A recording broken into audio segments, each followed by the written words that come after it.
All right, everyone, welcome to the AMA Cup Series here live at Circuit of the Americas, otherwise known as Cota, here tonight for round number 6 of the AMA Cup Series as we get ready to go green flag racing here tonight. In the booth with me at the current moment with Pterodactyl en route, we got Mr. Michael Bollinger. Michael, how are you? All right. So we are ready to go. Yes, 51 laps at Cota. Right now on the pole tonight, it's going to be Calvin Allison, top of the charts in qualifying. Then it's going to be Chad Winstead, Kyle Heath right there as well. And then you've got Christopher Melton alongside Chris Akers back here. James Hodgins there as well. Brandon Zane Bailey back here. David Dunwoody starting tail end Charlie at the moment. Justin and then Ted Craven. Brian Phillips back in the mix. And, of course, Michael Kirk officially tail end Charlie here tonight.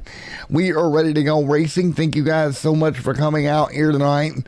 It'll be 51 laps, your race distance here tonight from Cota. You might want to mention, too, how race control has decided to run no cautions tonight for wrecks or stage cautions tonight either. So it'll be green flag the whole way tonight. All right. Field ready to rock and roll. Off into what the unknown really here at Cota. First road course race of the year. This racetrack, you've got that long uphill section. These guys will be going at it into, and it's a big uphill into hard on the brakes that we'll have to deal with here in just a little while. And to me, that's probably the most challenging portion of this racetrack is the long uphill into turn 1.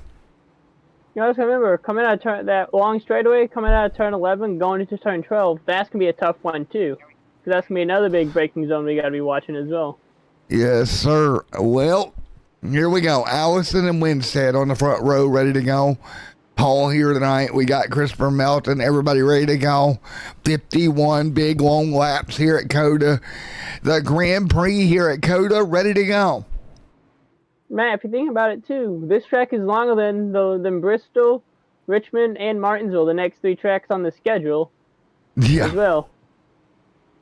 Definitely a long way around here. And 20 times of hard racing and hard braking. Well, it's time to get at it. Calvin Allison will lead them down. Green flag to fly in just a moment. Barney with the green flag in hand, ready to go here at Cota. Field going to circulate through the restart box. Green flag in the air. Let's go. Green flag in the air. Let's go. Let's go racing at Cota today, boys. All right, working their way up through there right now. Headed into turn 1, this hard braking zone. Everybody going to try to break their way in. So far, so good. A little bit overshoot, but we're all right. Field 3 wide behind them, headed towards your S's. That's George Glover and a couple more back here in the pack. What's up, Allison, who was the first to figure it out, he is starting to pull away by 0.8 of a second right now over Kyle Heath. Yeah, Allison already checking out and going down through the S's for the first time here tonight. There is Kyle Heath, Chad Winstead, Christopher Melton, Chris Akers working their way through lap number 1 in the books. As we're coming to turn 10, oh, it looks like we have trouble already off of turn 9, going into turn 10. Oh, a bunch of cars out of shape there. They keep at least rolling, but man. As we're going into turn 11 here onto this long straightaway, this is going to be a fun braking zone to watch. As for on the F1 configuration, where it would be when the DRS zone, if this was F1 racing, we'd be talking about DRS and stuff right now. Hard on the gas. You're on board with Chris Akers as he heads down through here. This very popular out-braking zone. On the brakes. Don't lock up the rear tires. You don't want to wheel hop this car. A little bit of contact. The 49 runs wide of Melton. That checks him up. Austin takes advantage. Steady there, Matt. So now you guys see why I was talking about how out of turn 11 into 12 and coming out of turns 20 into going into turn 1 uphill, how those two are the hardest braking zones on the track, in my opinion, at least. Yeah, they definitely are. Hey, this is 20 zones of chaos. Anyway, anything can happen.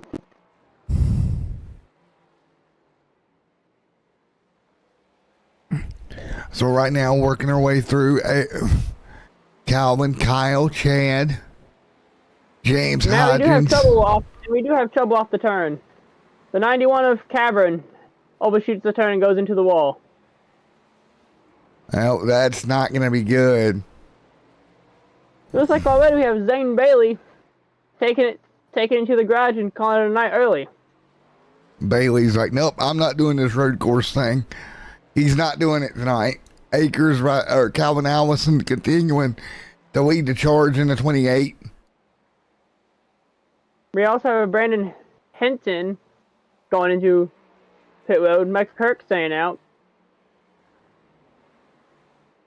Osterman right there, and just Mr. Osterman and Mr. Miller knows the tail here through the S's. That will be for 13th and 14th on the racetrack as well. Well, Matt, the good part is though, at least we're starting to get single file and get some separation now between the field and stuff. Yes, we are, man. Yes, we are. And, buddy, I'm going to do a crank it up really quick. And I'm actually going to turn you up. So let's go crank it up really fast, you guys. All right, there we go. I'm turning you up, buddy.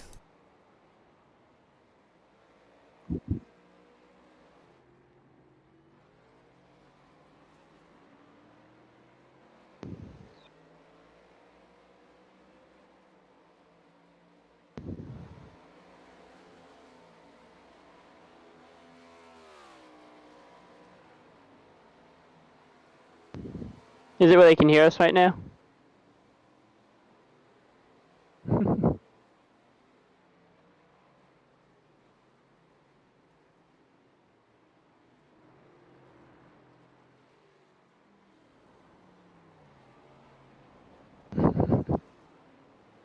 I figured much. Probably got busy at work again.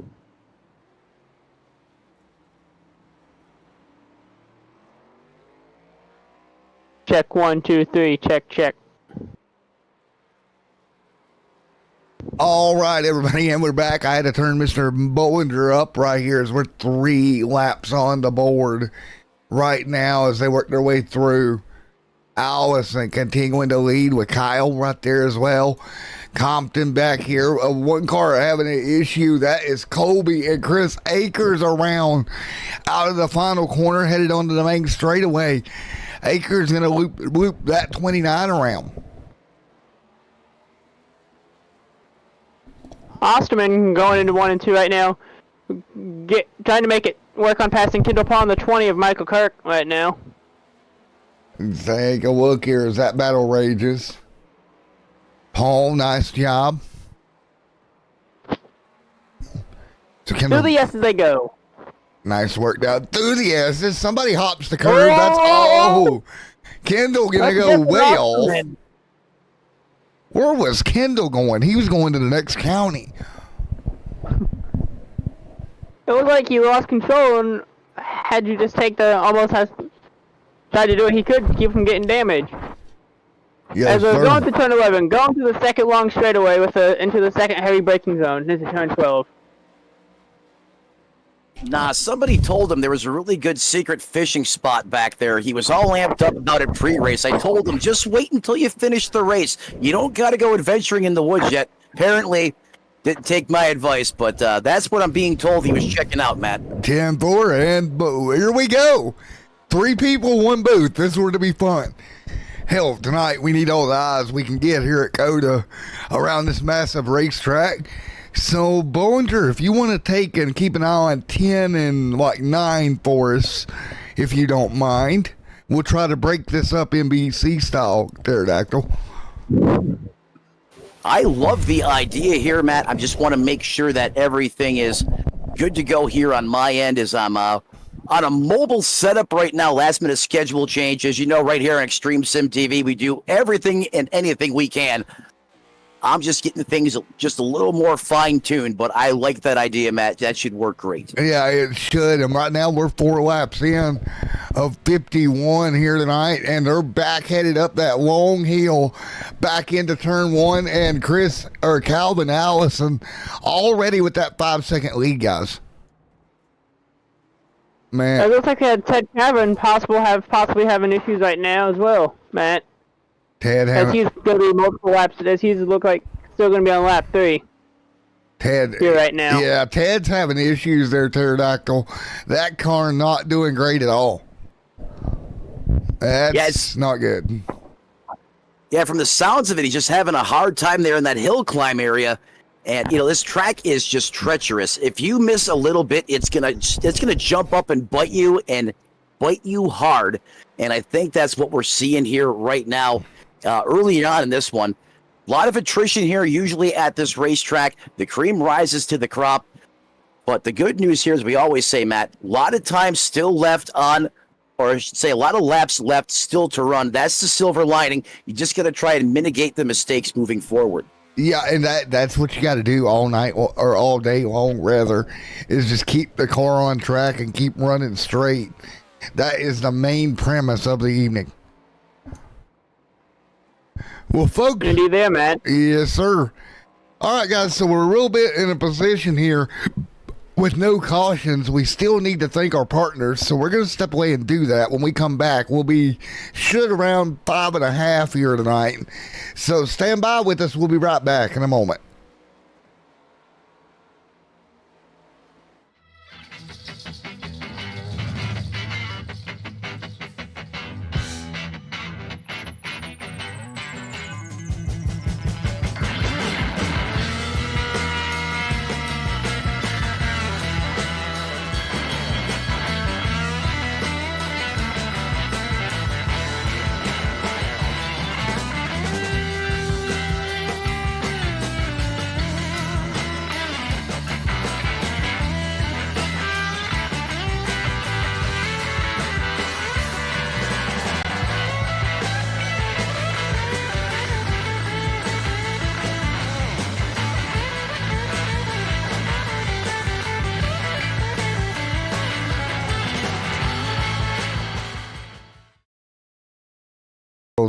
And squirrels.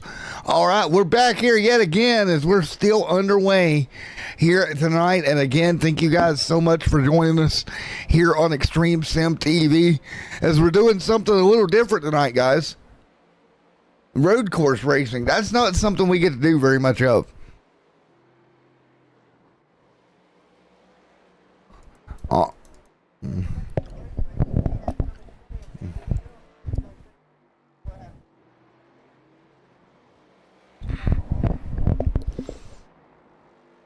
Yeah, it's not. That's a mishap. Ooh, I love that paint scheme, that black and green machine. I love the colors on that. Ooh, me likey. Oh, we got another one around, the Tennessee Vols machine. It's going to be Justin Mummel. He's around down here somewhere or another. I'm lost on where I'm at, but he is around. He got in there a little deep, and around she goes. I believe that's at the top of the hill. For Justin got into trouble.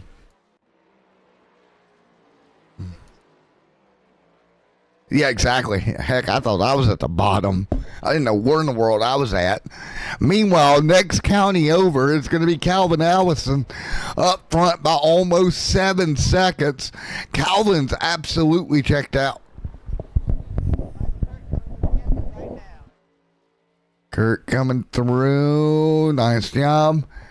Man, we got them spread out pretty far, Pterodactyl, all the way around this racetrack.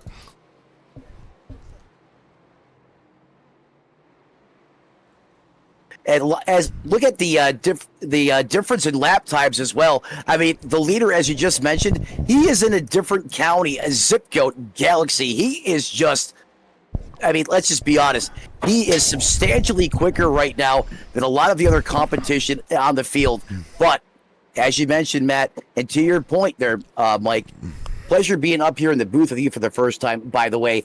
It only takes a fraction of a second, a blink of an eye, to have a great run wiped up in smoke. And the next thing you know, you're in the pits having a timely, lengthy repair done on your race car. So it's all about just surviving and being alive, even though we do have clearly a couple fast hot rods out there as it stands right now. Indeed, you're right there, Ted. Actually, but wouldn't this technically be our second time in the booth together? That's right. Over there on Ghost Racing Network. How could I forget? As you introduced a brand new viewership and scope of my other nickname that they did not know. So thank you for shedding the light on it there. I've had a lot of questions, and I will forever give you the credit for that. Well, you're welcome to it, Axel, on that one. But going back through the S's yet again. Colby Pierce as well through the S's cleanly, and they're starting to get through the S's cleanly. Colby. Right now, Ted, actually, we can say this. Our leader right now is probably almost through Dallas right now. Huh. Shoot, maybe even 20 miles past Dallas with his leaders. It looks like he's got a Nissan GTR disguised as a next gen out there, all-wheel drive, twice the amount of horsepower. I mean, that's how much quicker it appears.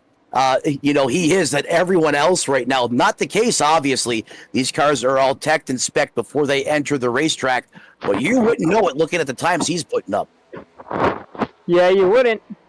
But hey, isn't the key to? But hey, the thing that is gonna show your real speed is when it comes to green flag pit stops. That's where you make your money, right? Yeah, it is. Because your lead can be taken away just like that. If anything, if he was going right now, more than likely he'd probably lose maybe 2 to 3 spots and drop down to 4th place with the lead that he has on between all 3 of them. Maybe even drop down to 5th. All depends on if he has any mistakes on pit road. Right, and with as big as this track is, and plus being a road course, that's not that much of a deficit at all. As obviously, as he pulls back out of the racing surface, still inside the top 5, top 6 perhaps, those cars in front of him have to come down for service as well, and that's going to give him an eternity out there to go ahead and open up that lead once again when those cars do come down for service on pit road. I don't know if you heard us talking about it in the opening stuff, but this track here is bigger than last week's track, Bristol, and the next 2 tracks, Martinsville and Richmond combined. We have to fit Talladega and Daytona in here as well for it to be a complete slap around this track. That really puts it into perspective, doesn't it? Yeah, it does. I mean, you're talking about a 2.66 mile megaplex in Talladega, Alabama.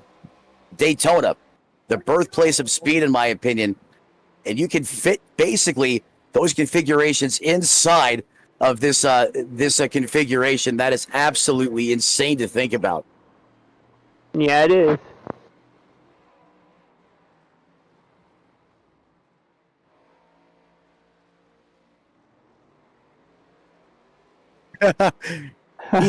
He said, I'm taking a break. I need some juice. You guys talk. The last time he had some juice, he actually fell out of the chair and then decided to fireman roll down the back steps of the broadcast booth. Yes. I had to go pull him out of the Dippin' Dots cart. Yes, you did. That legitimately happened. That's not a lie. That happened. That's factual. That's not enhanced in any way, shape, or form for broadcast purposes. Thank God it was Dippin' Dots, or that could have been painful. At least it wasn't thumbtacks. My point exactly. You see Winstead holding off Kyle Heath here for second. Austin there in the 5th. Hodgins there as well. And I think we're going to see some of these guys like Winstead, Hodgins, guys that are pretty good road course racing. I expect Black Magic to be good. The endurance side, of course, they've got a lot on their plate with Sebring this weekend. I'll be running that as well. More updates on that later. But I think you're going to see Dunwoody and just some of these guys that do a lot of road course racing stay within the top 10 tonight. Well, right now, we have our race leader of Allison right now already making lap traffic. He just lapped the 54 as well as The 21 is out. The 68, they're out for the night. 50's in the pits. The 91 of Cavern is a lap down, and the 54 of Michael Kirk are both a lap down right now. And Allison's starting to pull away a little bit now from the 60 at 11.5-second lead plus. I mean, Allison's not even in the next county. I think at this point, boys, he's went interstellar. You see what I did there? Were you making a joke? Yeah, I did, man. From last year. Last year's name. I'm glad somebody called it. Oh, that's code for Kendall going to the secret fishing pond under green flag conditions, going interstellar. Got it. That could be also it. That could be also it here. See, this is what happens when you get a producer that is kind of delirious because he doesn't feel good. At least he's going to be entertaining. Yeah, that's true, but... Oh, trust me, we've had some Kodak moments. Let's just keep it at that. I can't say this. Why don't we get a quick look at our fuel window for everyone at home so they can kind of see what fuel window is going to look like for this track when pit stops might be coming. Well, I'm glad you know because I have no effing clue, Obi. Have at it. You know, a lot of times we think we know based on the data that we're given, pre-race, but these drivers always seem to find a way to stretch out a little bit more out of those juice boxes. And we see it time and time again, Bollinger. Yeah, we do. Because remember, if you run out of fuel on a road course, it's going to be harder to get back around to your pit stop. So then it'll be at a track like Daytona, Talladega, Richmond, Martinsville. Yeah, you're only saving graces if you have a teammate that's off the pace, perhaps, and they come and pick you up and give you a push. Almost like what happened when Chase Elliott won his first win at Watkins Glen with Jimmy Johnson, the passing of the torch. You hope you have something like that. Otherwise, it's going to feel like an eternity before you get back to pit road. Well said. I could not agree more. Well, boys and girls, welcome to the broadcast producer getting their first ever penalty points for saying the F word on air because apparently I didn't have my mic muted. So I'm right now in our Chevy Silver Camaro cutaway car. I'm getting about 24.5 laps of fuel we can run on a single green flag run. So we should be looking at pit stops on 22, 23, maybe even 25 here today. Daggone it. Yeah. I'm not even racing this year, Pterodactyl, and I'm going to be negative 10 points. Well, look at it this way. I mean, it's negative 10 points that you may not have had. There you go. And you pardon that comment there, ladies and gentlemen. Our producer was talking about a specific color he was picking out for his broadcast room. He didn't realize he was live on the air right now. It's actually a shade of chartreuse. Good recovery. Not a problem, man. You always got to help out the team. Right now, you have 20 of Colby Pierce and the Cindy Kendall Paul battling going into turn 10 right now. And Colby Pierce passes Kendall Paul going down the straightaway into the heavy braking zone of turn 11. Well, actually, I'm going to save that one for a little bit later in the broadcast. Sorry to interrupt you there, Matt. Oh, you're fine, man. I was only talking to myself with that battle. Kobe underneath Dunwoody as well. That's a 3-car battle right there that's raged on, for the most part, between Dunwoody, Kobe, and Kendall. Hey, Matt, just so you know, that's a vocal effects processor. It automatically says different things when you hit those buttons. It's not actually talking back to you, just so we're on the same page. It's in for. Oh. It can be confusing the first couple of times. Oh, man. Kobe going to slide through. Good job by him. Yeah, he really threaded the needle there, though. That was nicely done. Well, boys, look at the bright side. We're 10 laps in here at Cota, and Allison has now got a 14-second lead. Yeah, make that out of this atmosphere as far as distance is concerned. As we stay under green flag conditions. Oh, we have trouble Dunwoody and Kobe Pierce in turn 11. They were both around. Well, that's not good for teammates. I was going to say, what happened to friendly? What's up with the friendly fire? I do not know, but if we can, let's go take a look at that on our AMA instant replay. TV. Holy crap! It's like synchronized swimming back here with these two. Hey, nobody lights up the instant replay like Dunwoody, and he did it again.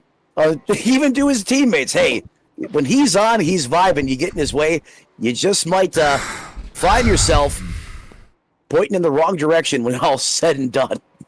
Well, it looked like Kobe got free, and then Dunwoody decided to follow that exact same line and decided, well, since my teammate spun out, I might as well too.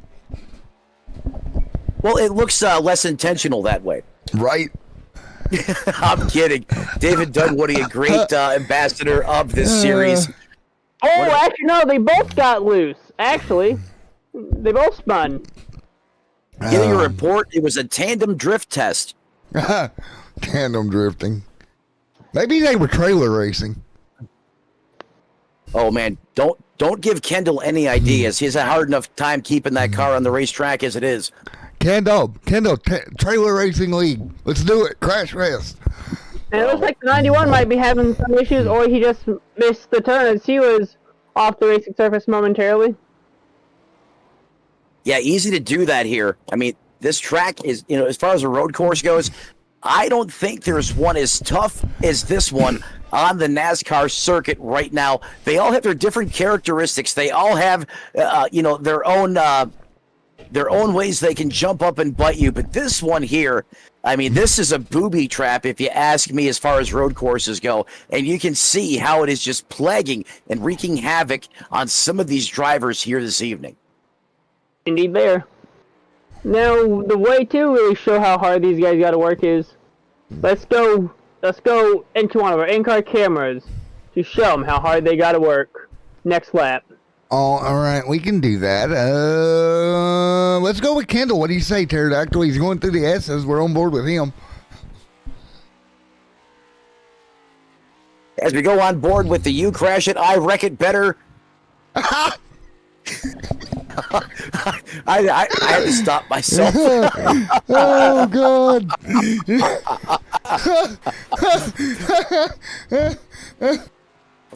I got to break the broadcast booth at least one time a night. And I guess that's a twofer because I knocked them both out. But no, Kendall, obviously, a great individual, puts a lot of time into this league with Matt J, making this happen. And he's out there giving it everything he has. Did Matt J fell out of the chair again? I heard that as well. You got to breathe, buddy. In and out. Thank God for mute buttons. Calvin Allison now up to a 15.5 second lead on the 60 car. And a 15.8 seconds on Kyle Heath. 18 seconds on Hodgson. Now, think about those drivers you just mentioned there. Matt, we've seen each and every one of those play a very critical, important role in the outcome of some of these races over the course of a very young season. So for him to be putting, that bad of a, I don't want to say a beat down, but gapping them substantially out there on the circuit. I mean, that just goes to show you, what type of skill set, he has, because he is just absolutely gone. I couldn't have said it better myself. He's like going in 60 seconds. He's like halfway across the state by now, probably. Now I've got to go watch Going in 60 Seconds again. It's been a while. Eleanor does it every time. Yes, sir. Well, folks, while we're riding around here, I'm going to quickly do a little bit of a channel announcement, if it's okay with my two comrades. You're gonna notice over the coming weeks, there's gonna be some things on the channel called live premieres. That will be new leagues that are not broadcasted live. They are tape delayed broadcasts, but they will be live to you when you see it. It'll be no different than watching it live. It's kind of hard to explain, but. So the live premieres, that's what that'll be. We'll have the Freedom Racing ARCA series going to be ran that way, along with a couple more. Just another great way to showcase and some up and coming leagues that we have potentially on tap for you guys. As Matt said, you won't know the difference. You may see a disclaimer that says this program may have been previously recorded for legalities, but other than that, Matt, it's just like you were watching it live with us on the air right now. Yes, sir. And the good thing about it, guys, I can tell you, as of right now, I've got 5 races in the can ready to go on the channel. So, Allison out front, Winstead there as well, James Hodges, Christopher Melton right there in the mix, good run for him. In the 49, if I can talk tonight. Oh, I just caught a glimpse from up in the booth, but it looks like Justin Mammal has also decided just to take his car to the hauler, as he's done, as we have the 74 round off track and around. That was Andrew Miller. Yeah, Andrew Miller unleashes a thriller. Unfortunately, that was in the off-track department here, not what he was looking for. And again, we talked about this earlier.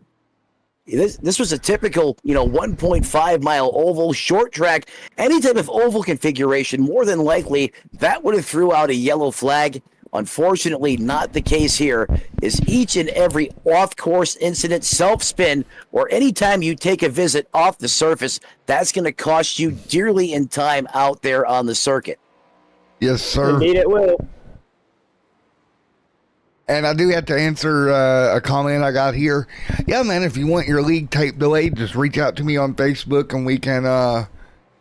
Due to the fact it's tape delayed, I don't have to worry about what night you run. You just send me the replay in a Google Drive, and it takes me within a day or so, I get you a broadcast up. So it works out pretty well that way.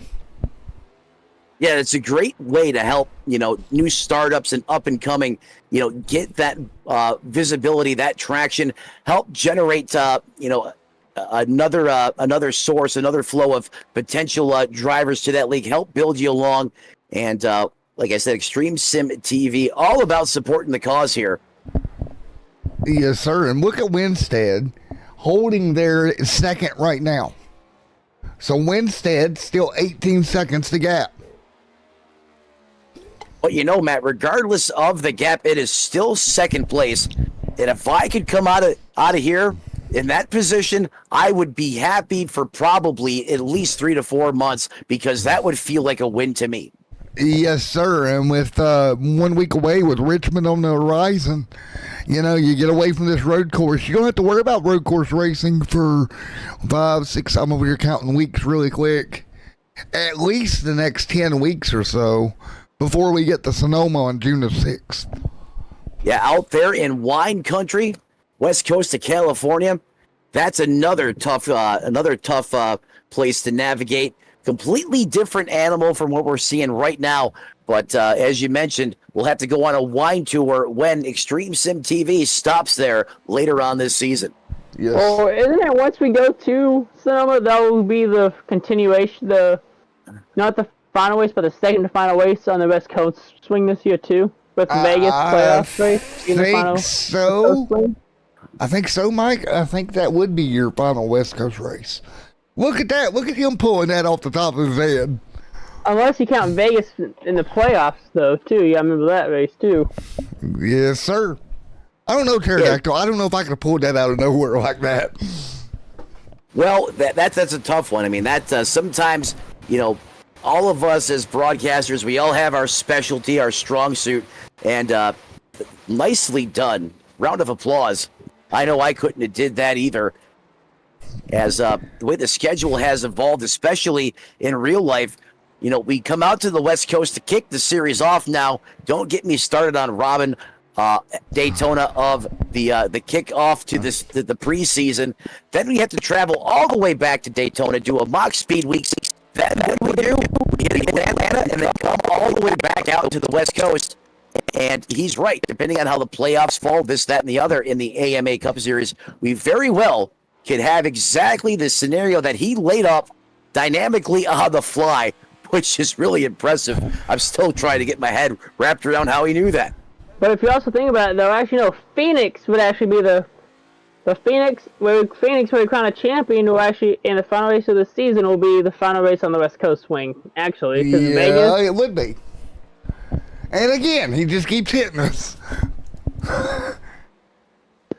He didn't tell you he has the schedule underneath his broadcast seat over there. Yeah, his broadcast booth, or not his broadcast booth, his broadcast notes. But hey, that's being prepared, right? I also got to have it for my team's paint schedule too. But I got a question for you guys. Does it not look like Chad Winstead has lost some ground to Kyle Heath? He's starting to reel him in. Well, we're getting a little bit deeper into the run now. These tires start to wear off depending on how you're driving your race car, and perhaps some of that performance starting to go away. And I agree with you, Matt. Yeah, it certainly looks like, that's trending now on the racetrack. We'll have to continue to monitor that situation as the laps continue to click down. And we will, Pterodactyl, and as what I'm seeing right now is that we should have roughly around another 9.5 to 10 laps of fuel left in these things. There we go. Well, that's interesting.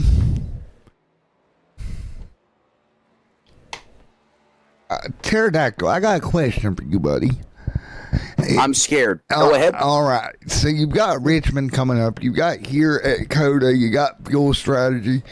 At what point do you build that notebook throughout these 6 weeks to where you figure out what this car wants fuel mileage wise if you're one of these drivers? I think that starts race one and continues to build over the course of the season. The more data points that you have could be the one thing that makes the difference that could, A, get you in the playoffs, or if you're lucky enough to be in the playoffs, get you that championship when all is said and done. So, myself, anytime, I have the opportunity to learn something out there on the racetrack to make that notebook just a little bit better, that's what I'm going to do. I don't think there's any particular point in time when you say, okay, I need to do this. I think that starts race one and continues all the way through to Phoenix at the end of the year. And I've got breaking news. All right, so I've got the little weather app up here, and rain is not supposed to be enabled for the Cup cars. However, I've seen it happen. However, I've seen it happen twice. My radar is showing we've got rain an hour out at Cota. This race is projected to go an hour 19. I know for a fact these cars do not have rain tires. Oh boy. Matt, that's not a radar return. That's rainbow Tic Tacs. Oh boy. No, I'm just this could get dicey, boys. We might want to get our old boy Kendall on the radio, let him know what we're seeing on the radio, see what he wants to do about this thing. I don't know if there's any drivers. I know what we're going to do about this thing. We're going to hit the wow pedal. In the rain. We're gonna go flow rider right round. Exactly. Go ahead. Sorry. I apologize for being cryptic there, Matt. I know some of these drivers tune into the broadcast, and if they heard rain was coming, they have enough on their plate right now. They don't need to be thinking about that as well. But since you kind of let that little golden nugget out of the bag, that is correct. We could see precipitation play a factor in this one, and without a rain tire, that's going to throw an interesting curveball into this one. Here's what I can tell the fans at home. Here's what I do know. I happened to watch a rain race here at Cota in a Cup car on IDK Players channel. Because it's not enabled for the Cup cars. Oh! Trouble! Oh, we got trouble. I'll get back to that in a minute. The 49 around. Osterman around. So what essentially is going to happen, guys, is it's going to rain. You're going to see the rain if it rains, and it will obscure the vision. However, because rain's not active on the Cup car, we shouldn't have a grip level change. I think they kind of protected themselves with that, but just the sheer visibility, that could be a whole nother conversation. If what I'm seeing is legit, not a glitch, which I'm not convinced it's not just a glitch, but I guess there's only one way to find out, and that's here in about an hour from now. If it starts raining, we know it's not a glitch. Well, Matt, we can say this too. I'm surprised the good old folks at iRacing didn't decide to go with NASCAR's rain package for road course and short track racing. Oh, I'm sure it's coming, don't you, Pterodactyl? Without a doubt, it's coming. Well, if you look at when they initially released this major update that was over 10 gigabytes, I mean, it's iRacing's users literally DDoS attacked the iRacing servers. They could not stay online because everyone was trying to pull down this huge update at once. So basically just robbing them out of any bandwidth they had, taking them offline.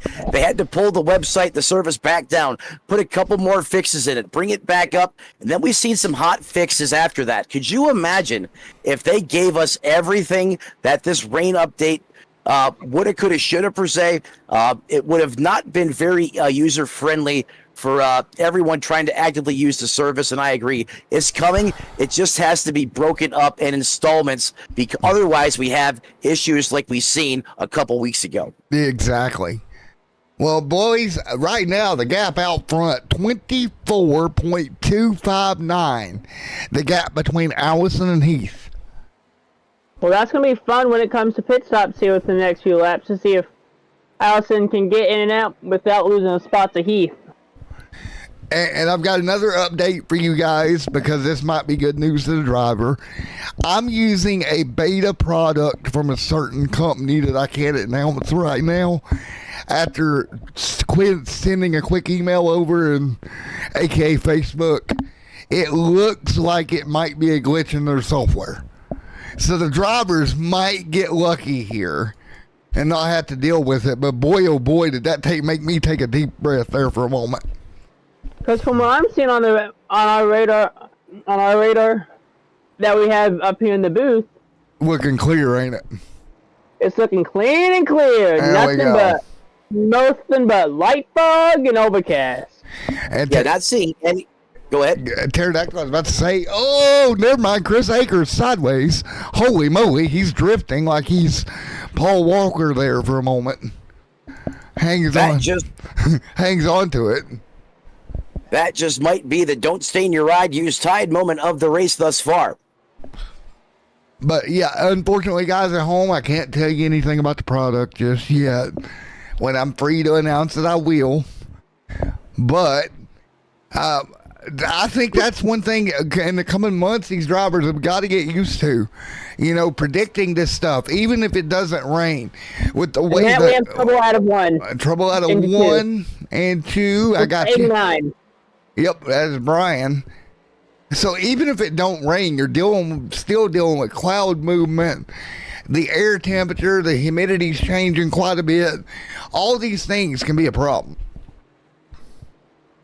Yeah, all new types of objections these drivers have to overcome on the racetrack that we're just not used to seeing here under the NASCAR umbrella. Very common in GT3, Formula One, but not in stock car racing. And I think that's going to have a huge impact when it does hit, because nothing will ever, as a driver, you don't know how you're going to react to something like that until you're in it in a live situation. And the only way to get that seat time is when you're actively racing on the racetrack. Yes, sir. Well, I can't say this. Go ahead, we're in the pit stop window now. Pit stop should be opening here soon. We're inside that pit window now. All right. So now, and Akers going out about an acre away from the racetrack. See what I did there? That Reese's machine off track. He'll get it gathered back up. Well, before we hit green flag stops, because they're coming, we're going to quickly step away and thank our partners, and we'll be right back in a moment. Don't go off anywhere.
All right, and we're back. My goodness. And we're back once again. Calvin Allison out front here. I've got an unhealthy obsession with iCarly, apparently. Oh. I feel like the Swedish chef just appeared. Right? Yes, so we had an iCarly countdown. I'm more twisted than a pretzel right now after that. Well, Kyle Heath was able to get through turns 1 and 2 cleanly. Let's do it through 1 and 2 right now. Let's see what happens coming to the S's as he is now almost a complete 30 seconds back. Yeah, he can't even see Allison at this point. Allison can't even see them, and we still haven't hit green flag stops quite yet. I mean, we got 31 to go. Let's do some quick hillbilly math over here. If we make it to 25-26 by some miracle, that would make it a one-stop race. Now, our cutaway driver down there is going to tell me how that's not going to happen here in a minute, and how I'm a dodo bird for even thinking that could happen. But that would be my thoughts. I don't think you're a dodo bird at all. Probably someone is going to try and play that card. I agree with you 100%. The dodo bird reference is when you called me, was in Big Bird, if you remember. And then I said, as we ended the broadcast, don't go dodoing off anywhere. And I thought I would drop it again right there. Why not? As trying to keep the smiles on everyone's face at home, as this field right now is extremely strung out across this this circuit. Tough saying that. You got to think about it. We're so used to saying track, but not the case here. This really is a very tough, grinding, mentally challenging, and physically demanding road course facility here at Cota. Yes, sir. You guys aren't wrong. It is possible that we can go 25, 26 laps if the drivers play it right and clutch in as they need to. But what I was looking at when I did go on our cutaway, look at our cutaway car, it's projected 24 and a half laps of fuel, so I'll be surprised if we see anyone go try to stretch to 25. 24 and a half. That means you need to save me a lap and some change, man. That's awful close. That's a lot. It's awful close, but that's a big ask in my opinion as well. Pit window should be open about now for drivers wanting to try to short pit it, for drivers like maybe Kyle Heath, Hodgson, and the 60 all trying to maybe... Akers has already been down, so he didn't try that. If they want to try to short pit it, they could try to get it where our race leader has to pit as well, and they could maybe try to force a mistake with him on pit road and get the lead back. Yes, sir. See, most cases, sorry to cut you off there, Matt. You're good. In most cases, short pitting under normal circumstances, yeah, that's a great way to counter, a performance deficit or just not being able to compete or go toe to toe for a position on the racetrack. However, in this case scenario, when you have somebody that's, 10 light years ahead of you on the racetrack, even if you short pit, let's say you take the bare minimums, you hit the pit road commitment code, perfectly. You get all the speed you can without getting a penalty. You stop it on a dime in the box. No tires, just some go fast in the tank, and you're off. That 30-second deficit is not just going to cycle back. I don't care how you slice it, to a scenario where it favors you unless you get the caution at the right opportune time. But then again, you got to re-rack, restack everybody. So you're going to have the lead for what? A quarter of a lap if you're lucky, and then you're right back in that second place position. Now potentially primed to lose more positions because you don't have the same Goodyear Eagles as the others that you're going to as you're battling with late in the race. So it could actually hurt you more in the long run than if you just took what the racetrack gave you. Right. Exactly. Well, he's pretty much long gone. He has pretty much everyone. He has basically the whole field except from everyone from 6th place, 10th place of Bomb back lapped pretty much. And that's saying something. And we have trouble with the 49 car. He's around. Oh, Melton, another Going trip to around. 12.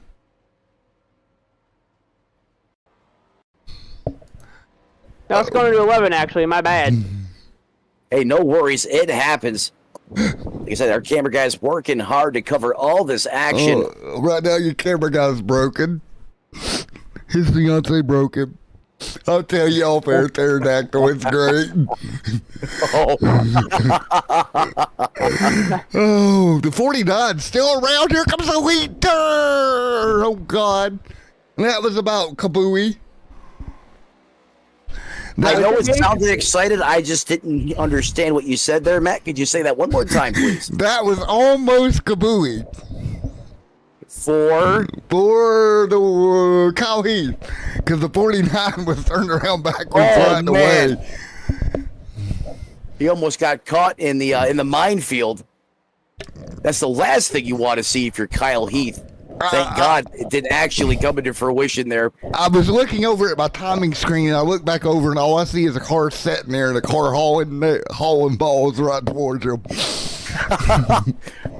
Well, this is about the time we should be seeing pit stops now. This lap or next lap.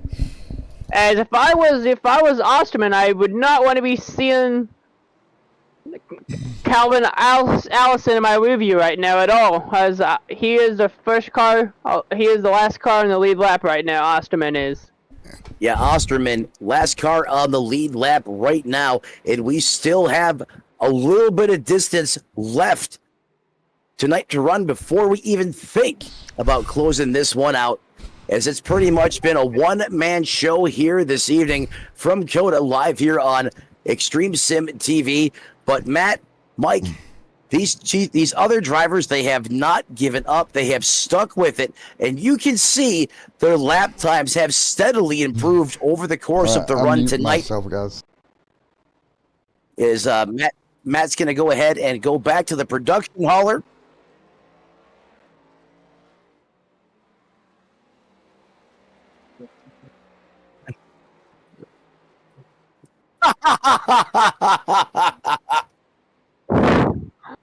Good one, Matt. And I'm back, boys. It always comes down to premature pit stops. I'm telling you, every single time. Oh, I waited when I'm off air, dear. Was somebody questioning the size of the lug nuts on your race car? Yes. Oh, God, I wish people could hear some of the stuff off air sometimes. Oh, no. 23 on the board of 51. I'm broken. This is Cota. I'm on cold medicine. This is interesting. You're saying it right there, Matt. Yeah, I'm seeing it right in my face, literally. Yes. Well, it's gonna be fun to see what Allison does. He'll come out for turn 19 if he goes to makes a left hand turn early, if he makes a right hand, or if he makes a left hand turn late. We'll find out. Well, I hope he just turns the right way. That's usually, key or critical to getting around this place. But no, you're absolutely right. Turn 19. That you don't hear that much talk about turns being into the double-digit category, almost all the way to 20. This track here is a monster. It is a beast, and it demands respect. I was getting at if he stays well to the left, or if he turns the left early or late. That would determine if he pits or not. Well, with us being on lap 24, we should be seeing green flag pit stops about now. You see, Aaron's on pit road, guys, along with Kendall Paul, just came off of pit road. And, man, to your guys' point, pit stop should be coming any minute now. Yeah, any minute now. And if you're a driver and you screw it up, you're not at Martinsville. You're not at the pits.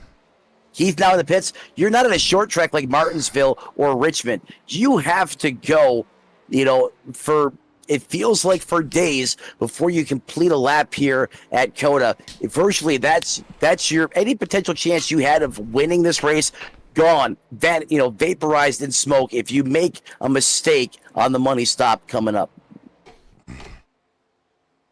Yes, sir. Well, and again, everybody, we work our way through what is this lap number 24, coming to 25. Your race leader still hasn't pitted to see if he hits pit road this time. Do you think with the lead he's got, he's going to go for that strategy I talked about and save, and do the one stop? And I think he's probably been doing that for a long time. I don't think we've seen the fastest lap times he is capable of running, because I firmly agree he's executing or trying to execute what you proposed earlier, Matt, and that is a one-stop strategy. How many times have we seen back in the day Chad Knaus and Jimmy Johnson do it and do it well? Yeah, exactly, and it's happening right now, right? They're doing the one stop and making it work. Alice in the pit lane. Yep, there he is, and he's right there on those numbers of 25. And if he can make it 25, I'm pretty sure he can make it to the end of this thing. He would just have to clutch a little bit more, and with the lead he's got, I think he's in pretty good shape to do just that. Yeah, indeed there, Matt. If anything, he might be taking a splash of Sunoco racing fuel and getting out of here. That's most likely what he's probably going to do, because remember, the more fuel you have in your tank, the less time you have to spend on pit road, because, well, you don't need to take as much as some of the other guys. I think it's going to be a very quick stop here, and if he needs to have, if he runs into a situation where he may be a little bit short, if he's able to open up any type of a gap, once again, like we're seeing right now, he'll be able to do that with ease. But now you're the 60 headed to pit lane now as well. And that's pretty much going to be opening the green now. And if Allison's smart about this, if he clutches in at the turns and clutches in and uses his brake going into the turns, that could help save a lot of fuel right there, using a clutch to help slow down. Using a clutch and killing the engine to slow down. Yeah. And that's what I think he's going to do here. I think he's got a 37-second lead. No pressure from behind. He's in a golden situation. And he's even saying it in chat, we have plenty of fuel for one stop. Yeah. I kind of predicted that. I think that's exactly what he's doing. He's saying they've got plenty. I think, the situation that Allison's in, he's in the Goldilocks zone here. Okay, we need to take that guy's phone. Race officials, black flag him, take his phone away from him. We shouldn't be having his phone on green flag racing like this. Yeah, that's the other question, Andy. How did you manage to text and drive at Cota? I want to hear the answer to this. It could be pre-typed before the race, and then he just decides a hotkey to it if he falls in a situation where he's on pit road. That makes sense now. Exactly. Well, you're right. Some of these guys, they can have a full-on, conversation with somebody, and they're out there at, bump drafting at Talladega going 204, 205 miles an hour. Andy, you should have rolled out a pit road and made it look like you were driving and texting, because you would have looked a lot cooler if you'd have done that, buddy. That was your opportunity to look really cool for a moment. But right now, Kendall Paul is the last car on the lead lap right now. And Kyle Heath has now took over second place, and it's now a 44.5 second lead right now, and growing. Yeah, that lead is up to almost a century here, as we got a little bit of a battle. That's Kendall Paul and George, teammates going at it. Well, if I was Kyle Heath right now, you're gonna have to be hoping for our racer of Calvin Allison to have a mistake. We'll put him around, and you can cut down on his lead that way. And we got another one to pit road right now. Andrew Miller bringing that car down. Tires and fuel. The man, kind of sounds like we had the internet bug bite the pterodactyl yet again. Uh-oh. Internet bug bit him. Rip to the internet. Allison continuing to lead out front in the Haas machine. Maybe he had to go back to his nest and reappear again. I don't know. We'll see here in a moment. Heath right there, 44 seconds back, as we're closing on about 21 to go tonight here at Cota in this one. Again, Winstead, Hodgins, Austin Hund right there. Chris Akers a lap down. Paul on the verge of going a lap down as well. Paul right now running in 8th.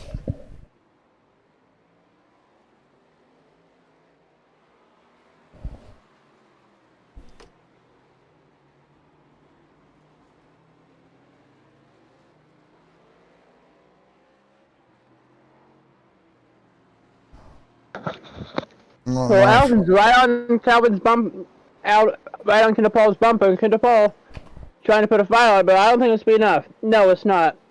Kendall Paul now goes a lap down. Yep. So there's Now another one. And Glover's now going to be on the hot seat now, as he's going to be the next car to go a lap down. That would be Paul's teammate. That would be the next one to go a lap down. You see Glover in 7th, just up the road a little ways. Now, Matt, how would you feel about this if somehow, someway, Calvin Allison laps the whole field tonight? I would normally say that's impossible, but right now he's about a minute or about a second faster a lap. Yeah, he might get there, quite honestly, if he keeps rolling the way he's going. Well, anything, like we say in racing, anything can happen. Just matters when and where. As long as Calvin keeps that car kosher, he's going to be in wonderful shape here. I mean, he's got a 45-second lead, and then it's 10 seconds between Heath and Hodgins. And then, of course, you got Austin Hund back there as well. Austin Hund hanging on. Great job for Austin. And what a run going to turn 11. Dunwoody go another lap down. Oh, Dunwoody going another lap down. And Dunwoody's having issues here tonight in the 46. Just trying to survive here the best he can. On board with Dunwoody right now. So Dunwoody trying to make it to the end here. As we're calling it 24 laps to go. He's like, don't tell me that. Tell me it's 5 to go. Hodgins, nice run for Hodgins right now. Yeah, I think it's gonna be interesting as we're coming down to 5 to go. See if people take any late race pit stops on, if any of these drivers take any late race pit stops or not. Yeah, that'll be interesting to see who elects to do that and who doesn't. Because if anything, go ahead. I would say if anything, Matt, our racer Calvin Allison, if anything, all he has to do is go into a quick splash and go to get him just another lap, 2.5 laps around. As Kendall Paul is going into pit lane. haul back down pit road there in that number 78 machine. So that ride back on pit road yet again. He's almost put that car through an endurance races. He's had it just about on every type of surface possible tonight, on the asphalt, the dirt, grass. Even it got some reports that he was bogging through the fields and some other different places of this racetrack tonight. Is Kendall Pohl obviously, driving hard as he possibly can tonight, but finding about Cota and all the different types of things it can throw at you over the course of a grueling run here tonight. But nonetheless, have to admire the spirit of Kendall Pohl as he is still out there in competition and fighting the good fight once again. Hey, Pterodactyl, I've got a really important question. Yes, sir. Since you're a pterodactyl and you lived in prehistoric times, how the hell do you have internet? 1.21 gigawatts. Oh, man. All right. Hawkins right now running fourth as we watch him circling around right now. Allison, good job. Can you boys believe we're already working our way through round 6 of the season, Pterodactyl? No, I can't. It's hard to wrap my head around that we've already been through 6 weeks of competition, as it feels like we just kicked this thing off literally last week, maybe 2 weeks tops. Yeah, and there you go. And I mean, you've got Richmond coming up. Before you know it, we're going to be at week 10. And then that playoff battle is going to become a real conversation, as we'll have about, 10 to 11 weeks from there? Or 12 weeks so. Yeah. This is about a 36 race season, and the last 10 are playoff races, so we'll have about 16 laps to go and 16 races to go in 10 weeks till decide the playoffs. Yeah, it's going to get dicey here in a moment. I mean, you start thinking about the playoff picture and what that means, how important it is for Allison out here tonight, just to bring this thing home. That's a playoff berth for him, and kind of just completely locking himself in the playoffs. And I think a first-time winner, too, on AMA as well, if I recall. I do believe so, and that right there is going to be huge for the Bolts Designs machine, assuming he can hang on another 21 circuits here at Cota. And I can confirm that data is correct. Would mean he would be a first-time winner, not only in AMA, but also punching his ticket straight through to the playoffs. And Matt, Mike, what does that do for you as a driver? It eases the stress levels, gives you peace of mind. If you want to test some things, if we run some of these racetracks twice, once we get into that playoff mode, you have the luxury now of doing that versus if you're trying to get every ounce of performance out of that race car to get yourself a win or point you in before time runs out. Yeah, and you look at the points-paying races where Chad Winstead went to victory lane back at Daytona. Then it was Akers, then it went back to Chad. Austin managed to make his way through at Phoenix, and then Kyle Heath. So, yet another man to add his name to the repertoire of playoff drivers this year. The good part about winning here so early in the season like this, you get all that stress off you as we are coming into the final races of the season, like Daytona and all, Darlington. Right. At the season finale, it'll eliminate all that stress in that big, massive 3-week break we have coming up in July as well. Well, and another thing we're not thinking about, guys, and I'll bring this to your attention here, Pterodactyl and Mike, is if he's that good here at Cota, right, and that fast at road course racing, you've still got 2 more teams. You've got, Watkins Glen, you got Sonoma, the Charlotte Roval, the Chicago Street Course, all on the schedule. And I think Calvin Allison has made himself known to be a player when we go road course racing. It's just like NASCAR, being teams winning, like people like SVG and all these other people that have backgrounds in road course racing, like SVG last year, going out and kicking the Cup guys' arses last year and winning his first ever NASCAR race in his NASCAR Cup Series debut at Chicago last year on the streets. I think that was a mastermind play by the team that hired him for that role. And I think Trackhouse Racing, I think the light bulb went off. I think they were sitting there strategizing, hey, how can we really put this Project 91 program and give it the best possible chance of success?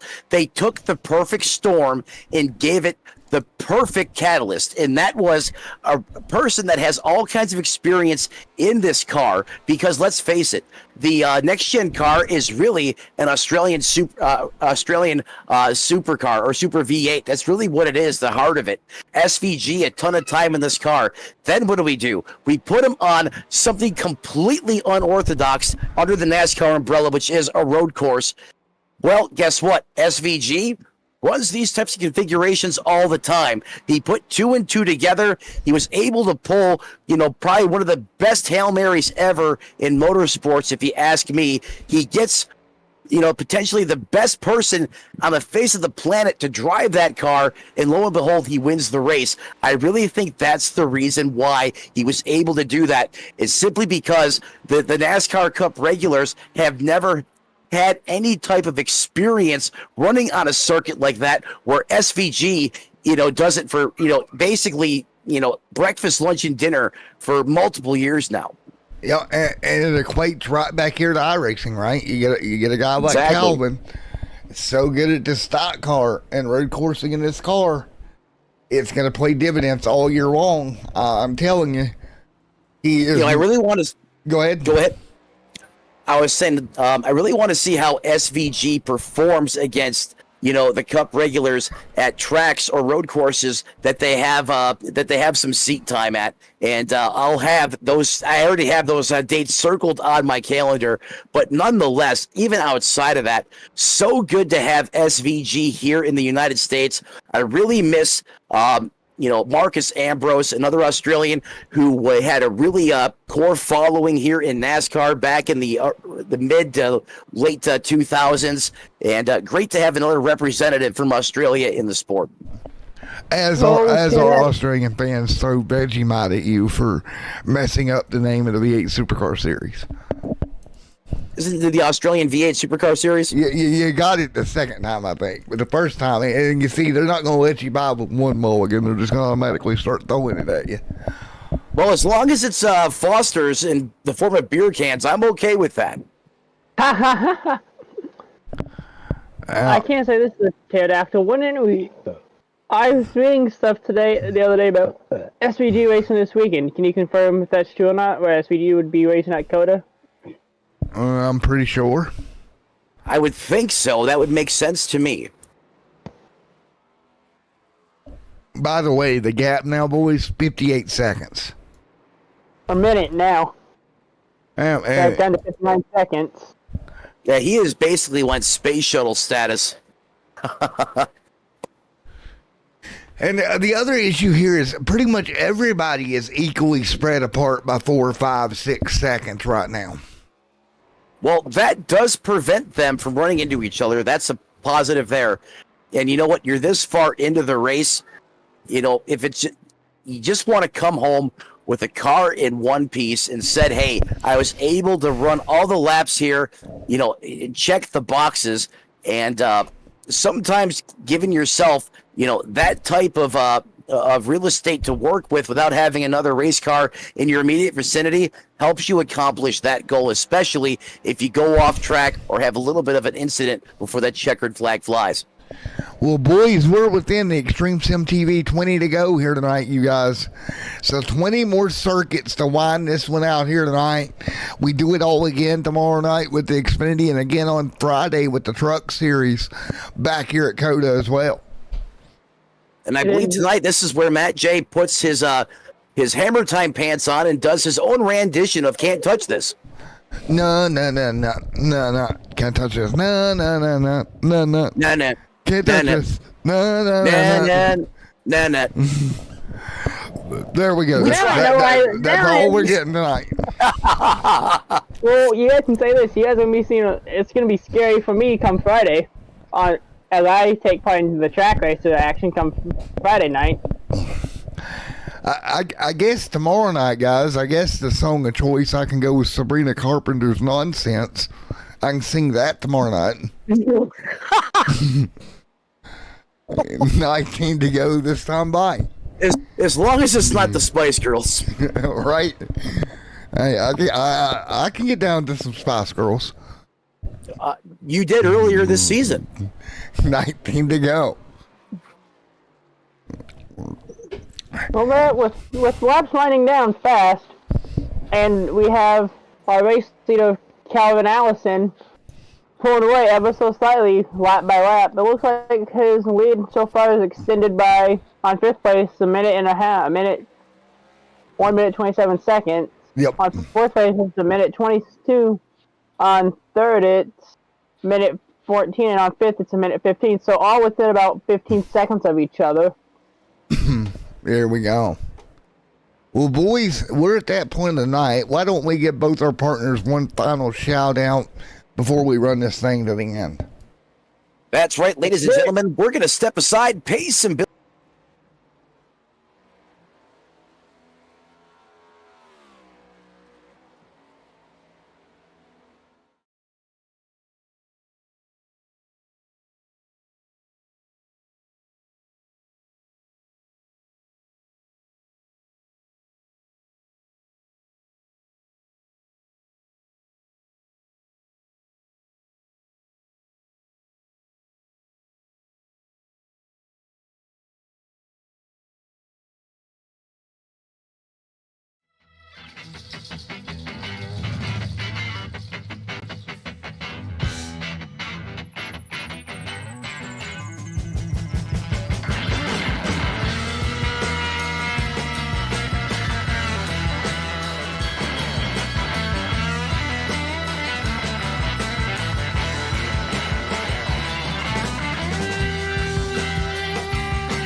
Back here once again as we're back underway here.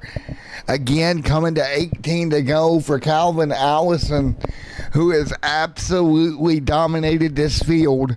Out front, second is Kyle Heath. Third is James Hodgins. Fourth is Chad Winstead. Fifth is Austin Hund right now. And then Zachary Compton, one lap down in sixth. Seventh is Chris Akers. Eighth is George Glover.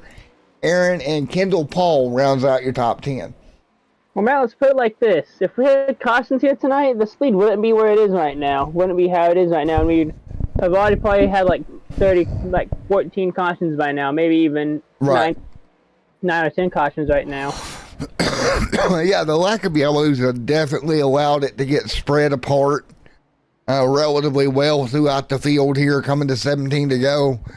I would understand, Matt, having it where if a single car spins, no caution and no stage caution, but if like we have a multi-car spin or something, still a caution.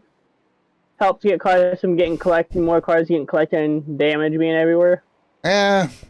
It's road courses, man. I feel like you just kind of let it go at road courses. You know, it's just one of those things. Road courses are one a thing of their own.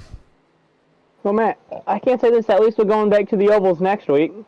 Yes, sir. We go to Richmond 1 week from tonight. Don't forget Richmond Raceway.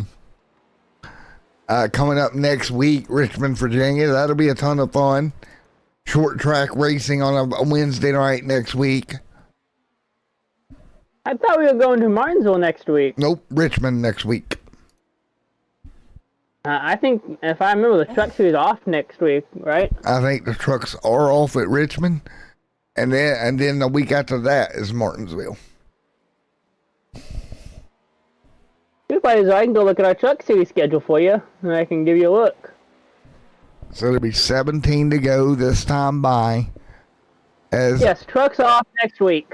Yep, that's what I thought too. As Allison continues to lead right now, and you hear that throttle play in that race car, just babying that thing around here, keeping it nice and straight, not spinning the tires.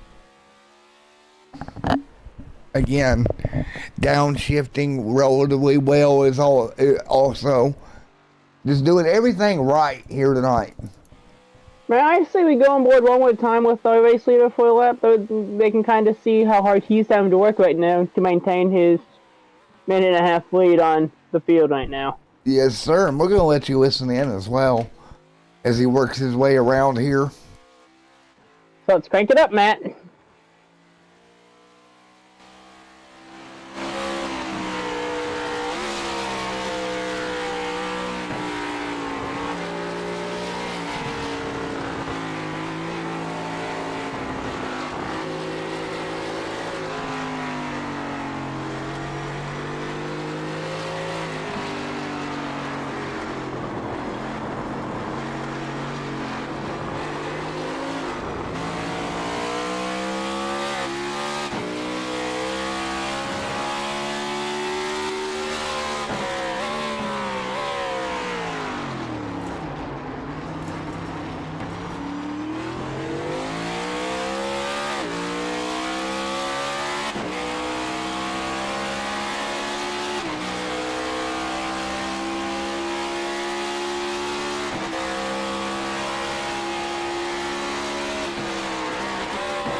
These drivers having to work a lot on the car just to keep them going straight.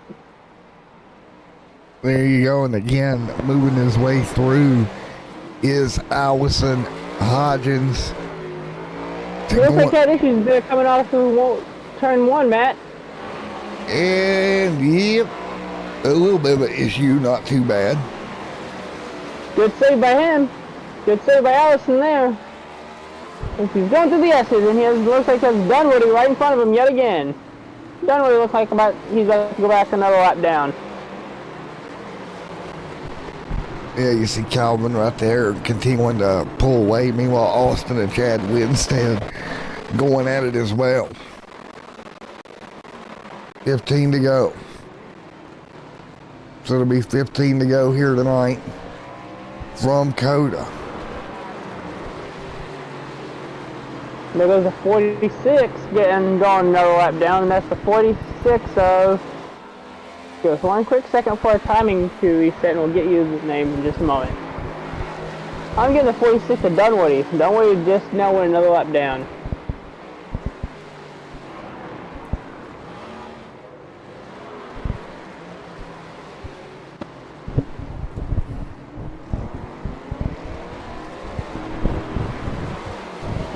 And I think...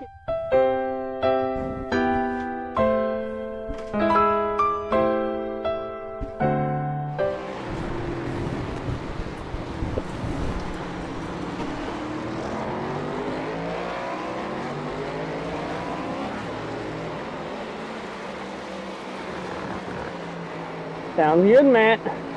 Well, Well, that produces that.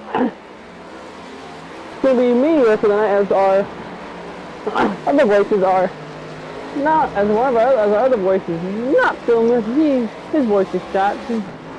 It's just going to be me the rest of the night. And Allison almost making contact with the 89. 89 locks his brakes up, coming out of turn 20, keeping contact from happening, and Allison still maintaining a minute and a half lead on Hudson.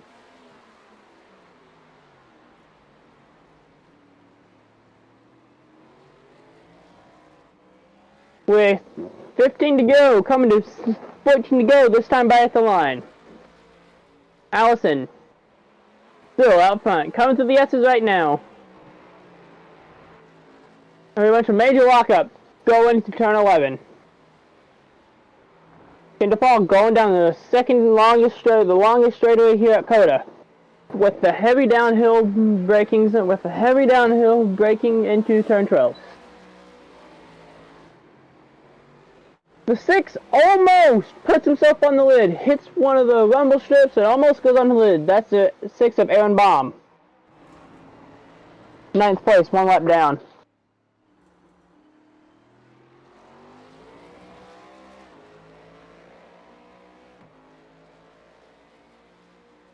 You guys look at it, with the 60 of, we have our 60 truck right now of Winston. He's coming out of the heavy downhill braking zone, going into turns 17 and 18 right now. He is still a minute 50 back on the leader. Almost approaching 2 minutes on the leader now. He's back on. Without signing down, that's not a lot of time. I'd be worried if I was him right now, listening to his lap times, listening to my lap times. Nothing about me trying to short pit it. Maybe here, making sure I got enough fuel to get me through this thing. Because the way it's looking right now, these guys might be a lap and a half short of fuel. So if you're going to be short on fuel, you can either try to save now, or you can go in now, take a splash of that Sunoco racing fuel to get you through the rest of the night.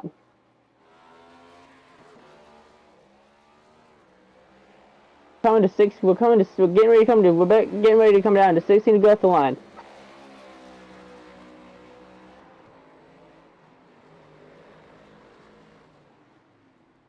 There goes Allison right now, going into turn 11 right now. We're at 14 laps to go. Coming to 13 laps to go, coming down out of the turn 11 into heavy downhill braking. There's turn 12, coming to turn 13. And there's the S's. Oh, the whole track wrong for a second. Happens sometimes though.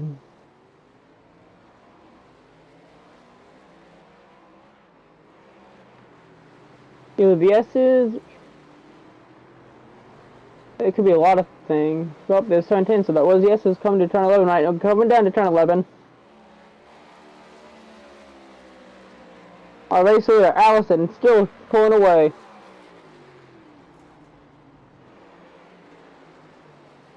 And he's starting to catch the leaders, the rest of the pack right now as well, as he's at a minute 52 second lead on 5th place, minute 48 on 4th, minute and a half on Kyle Heath,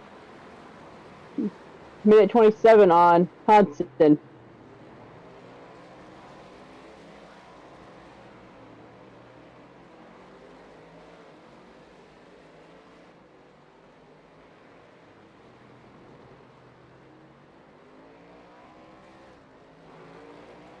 His laps are winding down, so continue to wind down. So 14 laps to go here, coming to 13 laps to go here at Cota, Circuit of the Americas. Make sure you guys tune in tomorrow night for Rogue Energy Xfinity Series action. Also tune in Friday night for some Trak Racer Truck Series action where all 3 of our series here on AMA will be taking on the longest road course of the season, Circuit of the Americas.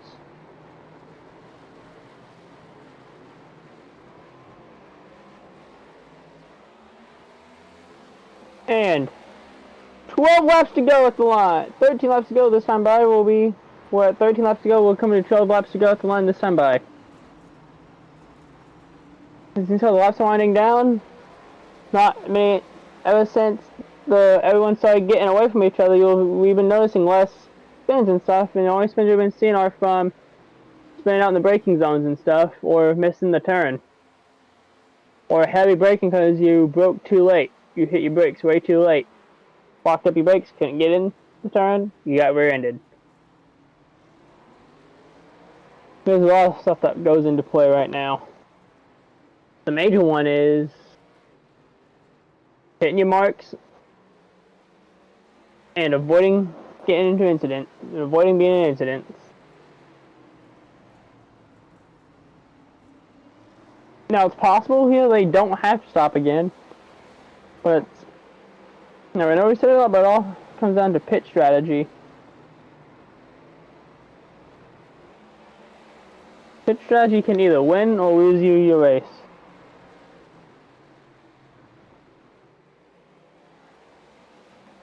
Well, we just heard it. Well, from what I heard on our scanners here, we have the 88 going in for fuel. The 88 is going to be short on fuel. The 88 has to pit. That's not good for him either. As we have our race leader, Allison, catching him fast. That's gonna put him a lap down, put everyone in fourth place up on the lead lap, more than likely. But here comes our leader. Our leader's coming fast. Entering turn 18. Going downhill, entering turn 18 and 19. Entering turn 19 and 20. Coming out of turn 19, heading into turn 20. And Hodson will be going a lap down. 3 cars to go before the whole field's a lap down. With 12 laps to go, that's going to be interesting to see how that happens.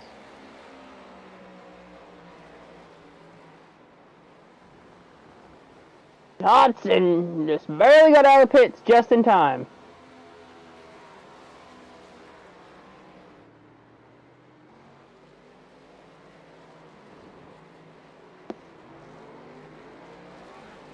I bet he's breathing a sigh of relief right now.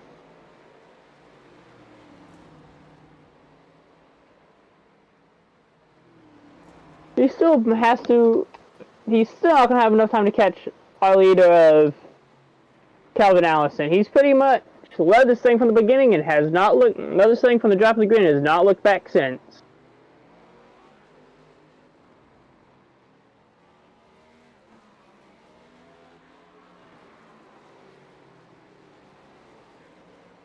And that's what it takes to win here at road course racing half the time.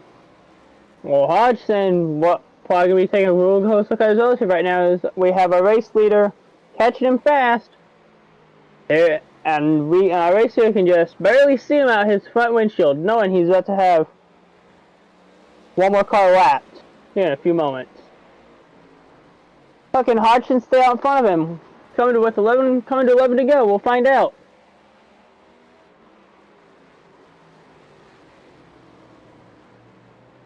Coming out of turn 17 right now. Going to turns 18 and 19. As he's coming to turn 20, he'll be given the 11 to go signal at the line. And it looks like Colby Pierce now also having some issues now too, as he's now taking his car back behind the wall, taking it to the hollow, as his night's going to come to a close here late in the race with 12 to go.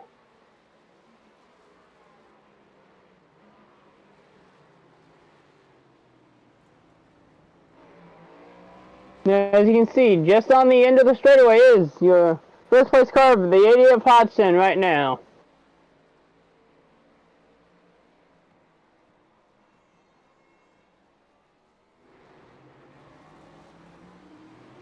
Remind us, the 29, 25, my bad.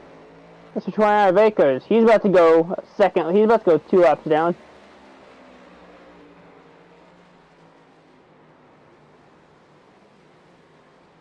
There's the 88. Came out of the S's.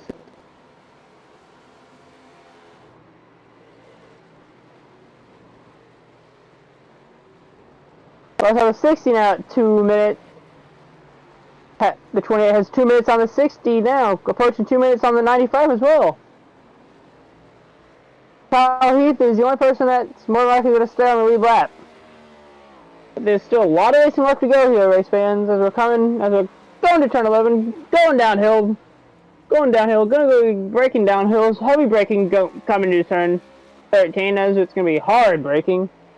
It gives a chance for everyone to start pulling away and increase the gap on them in front of our leader. But our leader is really fast right now. It's going to be a matter of time if he has to pit or what's going to happen.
Going back into turn 11. Well, race fans, with 10 laps to go. Laps are winding down here quickly. Fuel window's gonna be open yet again here shortly. It looks like Dunwoody is done. Michael Kirk is done. They both have issues. They decided to load early as well. With 10 laps to go, I don't blame them. And also being multiple laps down. At least they were able to run a lot on hard tonight and try to contend for this lead. Tough break for them tonight. Thank you for covering for me there, buddy. 10 to go here tonight, boys and girls. Calvin Allison continuing to lead at the moment. Allison right now over, what's that, a minute and 44 up on the field right now.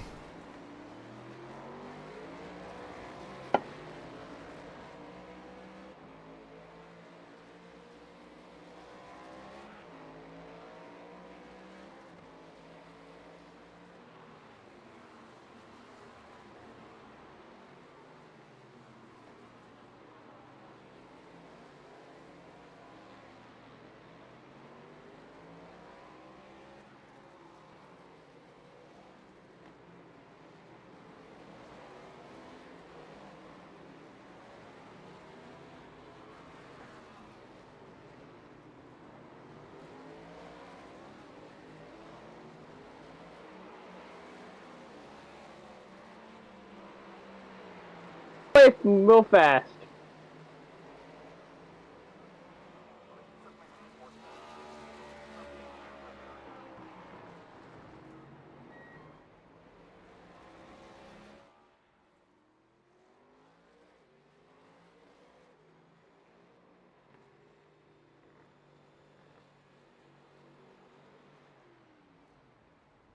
Eight left to go at the line.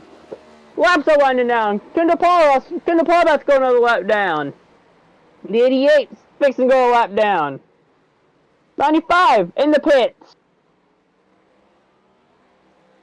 Look, he's already a lap down. Kendall Paul gives up his spot to go another lap down. Abe Hodgson running, still trying to pull away. With 9 laps to go, 8 to go at the line. All our leader has to do is lap Hodgson, Keith, and the 60, and he'll have the whole field lapped.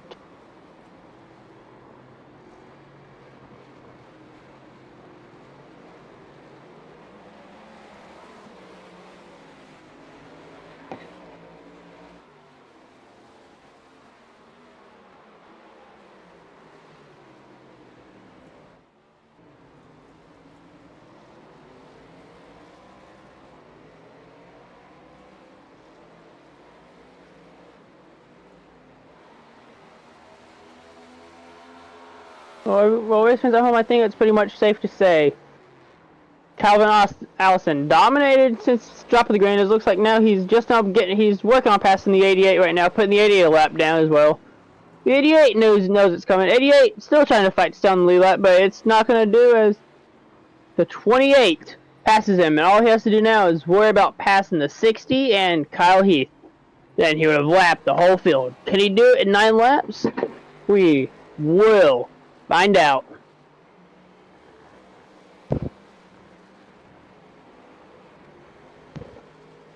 Eight to go, coming out turns 18, coming out turns 18 and 19, coming to the line, and it will be 8 laps to go here at Circuit of the Americas.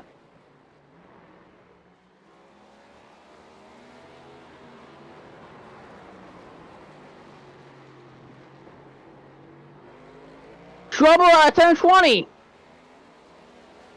Good job to him. Good job keeping it locked down. Keeping off the racing line, keeping from a big incident happening. Right there. All right, 8 to go here tonight as they continue to work through.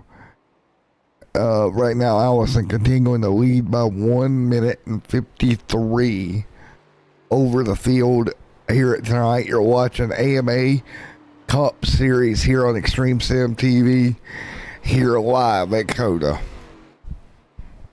Man, I'm pretty honest to say this. I don't think I've ever seen this before at road racing where the whole field but one car has been lapped. Yeah, I don't think he's going to get to Heath, though, in time, but he's been on rails all night.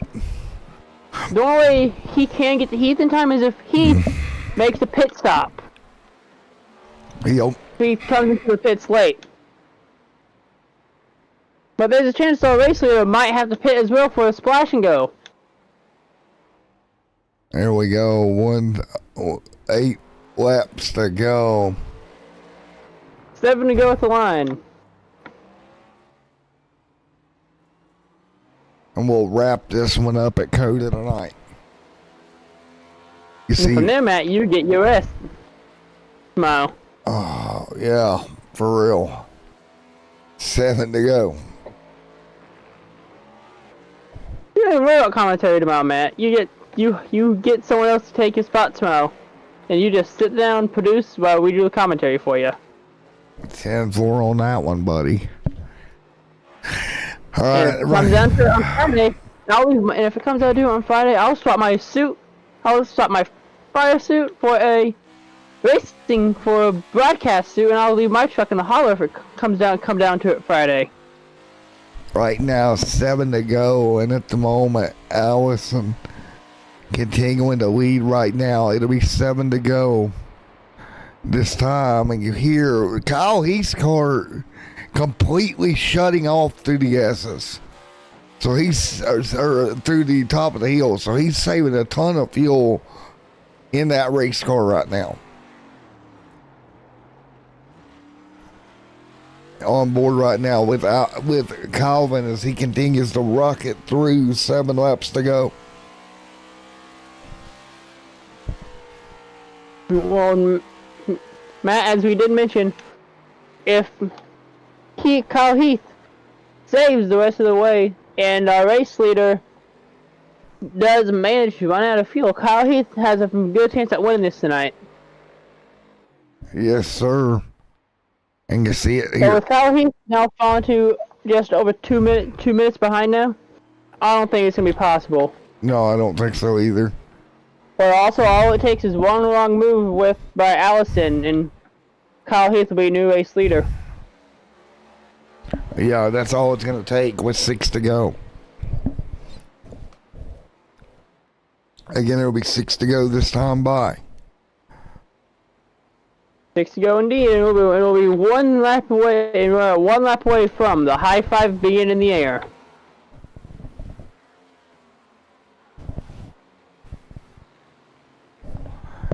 It'll be Allison, Heath, Hodgins, Winstead, Austin there as well.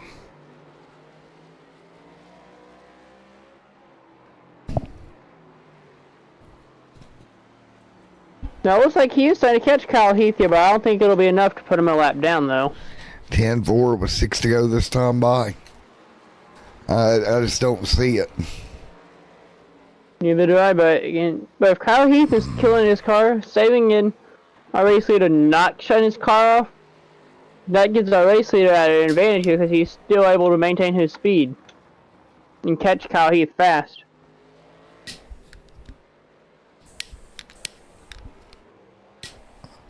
Six laps to go this time by. Oh, Matt, what do you say we take one more quick commercial break and we'll come back for the final few laps here? Yes, sir. Sounds like a plan.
We welcome you back to Second of the Americas, Cota, where Barney the Flagman just been given the 5 to go signal. Where Calvin Allison, all he has to do is make it around 5 more times and the race will be his. But he has also been closing on Kyle Heath right now. His lead on Kyle Heath is now 2 minutes, 9 seconds. Going through the S's.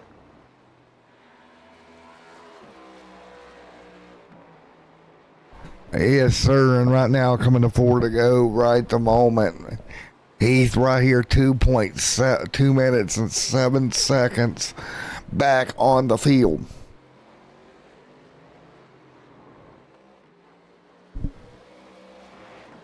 Man, coming to 4 to go this time by. Deep into the corner, a little bit of brake lock up there for Kyle Heath. Trying to keep that car rolling. That brake lock up by Kyle Heath, that's not good for him, as that let our leader of Calvin Allison close in another 2.5 seconds on him. Yep, with 4 to go. And man, Well, we might see it. This might be one of the first ever in AMA history. if he can get there, here he comes. Allison looking to lap the whole field. entire dang field here tonight.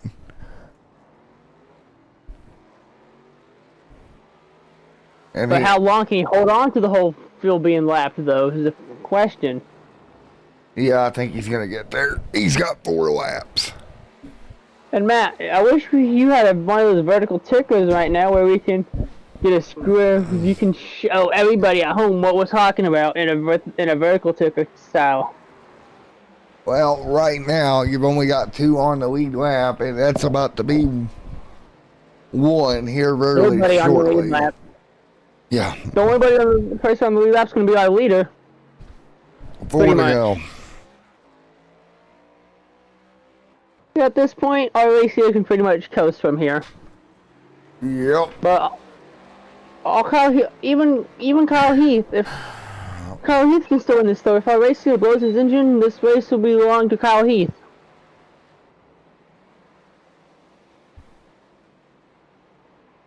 Sounds like now both of them are starting to save now as well. Come to 3 to go at the line this time by. Well, ladies and gentlemen, have your phones ready. We're about to see history in AMA competition. In the AMA Cup Series first season. It's about to make history, boys. So Kyle Heath holding him off though. Does not want to be the last car to go a lap down, be the only to complete the circuit of the whole field going multiple laps down. Oh, but Kyle Heath sounds like he has issues. Kyle Heath made contact with the. I can't speak what they are today, but that put Kyle Heath a lap down. Ladies and gentlemen, the whole field did not get it tonight. And there you go. A lap down goes Kyle Heath. Well, I pretty much called it, didn't I, Matt? Yep. You did, buddy. He can coast from here, pretty much. He has absolutely nothing to worry about at all.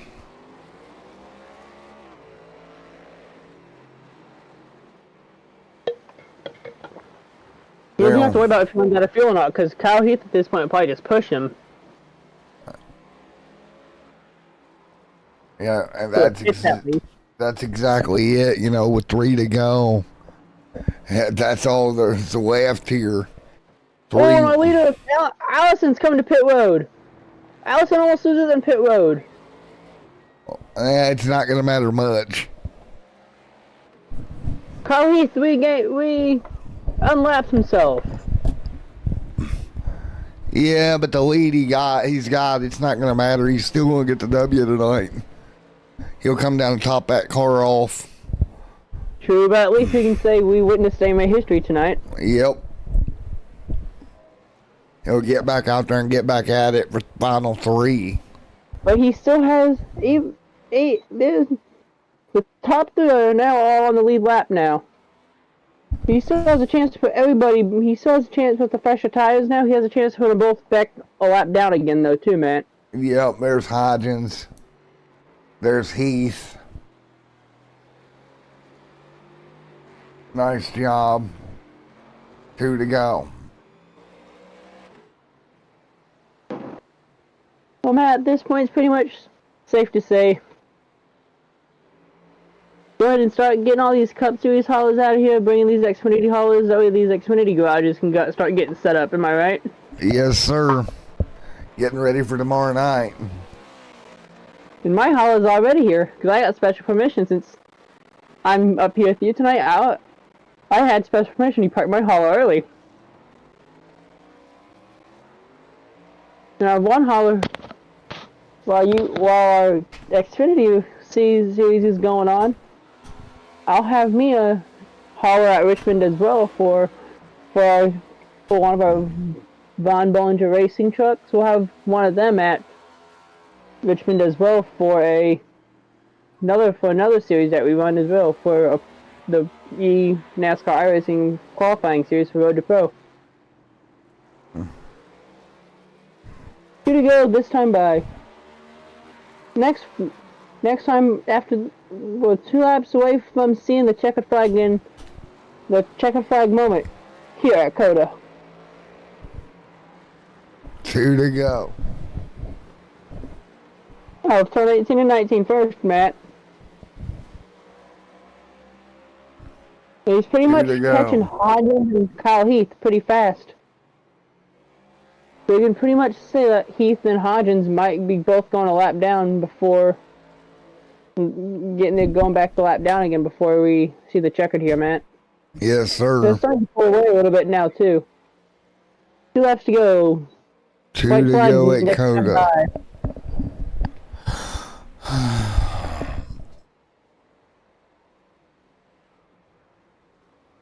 once the leader takes the white flag, next flag ends the race.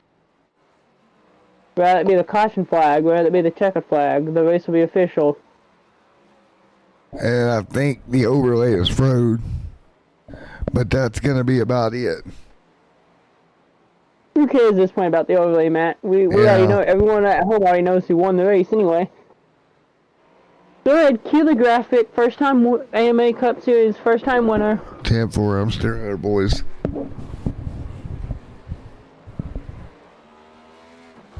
One to go. One to go this time by. White flag in the air, race fans, which means this is your checkered flag lap. Yes, sir. Who sponsors the checkered flag lap, the white flag lap, out of all our sponsors, Matt? Do we know that information Not yet? yet. Might as well.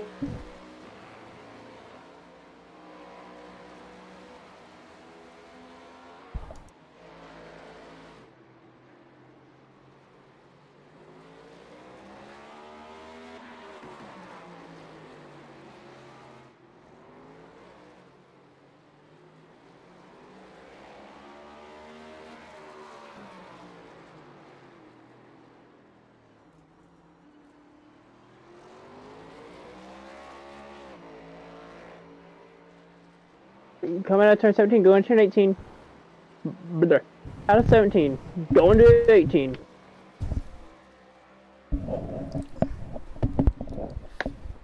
All right.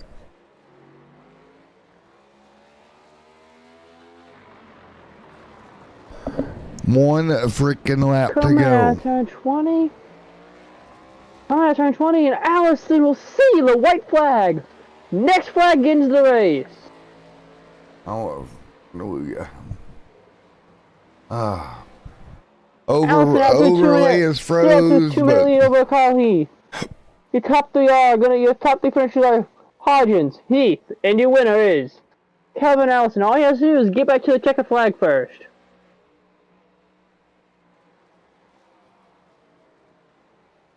Allison through the S's for the final time. there we go. Allison through the S's for the final time, going up the hill, making his way through turns 9, 10, and 11. And he'll be going down to the downhill braking zone for 12, 13, and 14.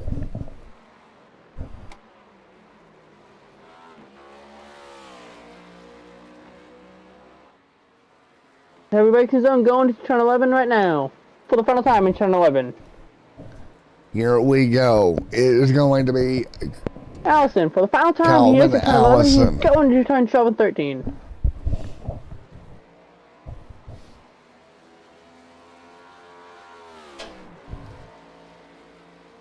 Allison. Here we go.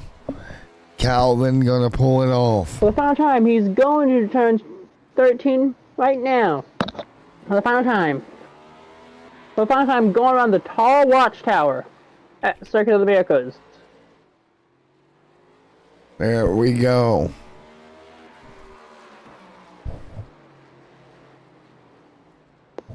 All Allison has to do is make his way through 17, 18, and 19. And Allison making his way through turns 18, making his way through turn 19 and 20. And Allison coming out of turn 19, coming into turn 20. Allison will see the checkered flag, and Allison wins at Cota for the first time in his AMA Cup Series career. And he wins it big, lapping the whole field, making a late race pit stop, and still holding on to a 2 minute lead here at Cota. All right. Allison, first time winning AMA action. There we go. Oh. Give this a minute and we'll be back here with post race.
night here tonight, bud. Congratulations.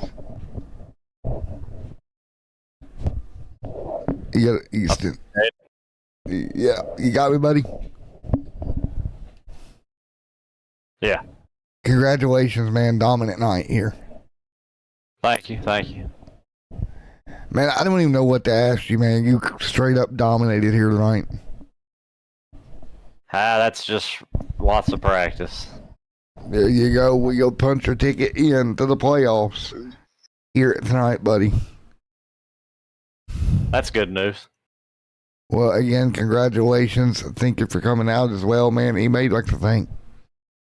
Yeah, big thanks to boltsdesigns.com. He's basically my sponsor, and thanks to AMA for having me in this series. I really enjoy racing with all these guys, and big thanks to y'all for broadcasting.